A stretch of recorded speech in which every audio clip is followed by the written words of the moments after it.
Saudara-saudara, sebagai seorang sales gitu ya, kita harus gigih. Kita tidak boleh mudah menyerah.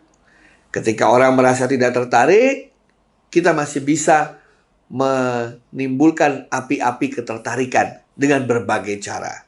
Semakin tinggi pengalaman kita, jam terbang kita, kita tahu bagaimana menggunakan cara tersebut.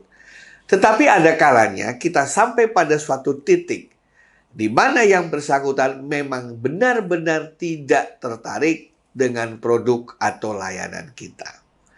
Saya paling benci berhadapan dengan salesman ketika saya sudah jelas menolak secara halus, yang akhirnya saya tolak secara kasar, tapi mereka masih maksa terus. Seolah-olah mereka tidak peduli dengan justifikasi saya.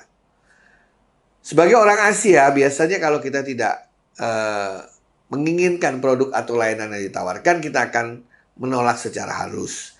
Kita akan bilang, saya pikirkan dulu, saya katakan bahwa ini bagus tapi saya tidak butuhkan sekarang, mungkin di lain kali saya butuhkan, dan lain sebagainya.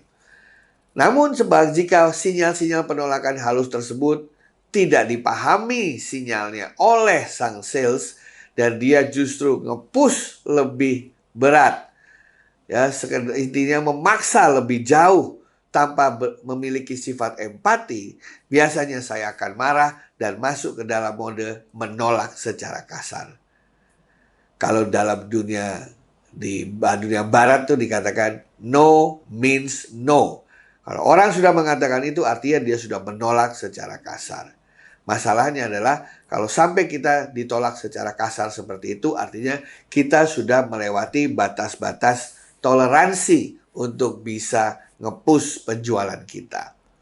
Akibatnya kalau kita push orang yang marah, nanti di kemudian hari dia tidak mau lagi berurusan dengan kita.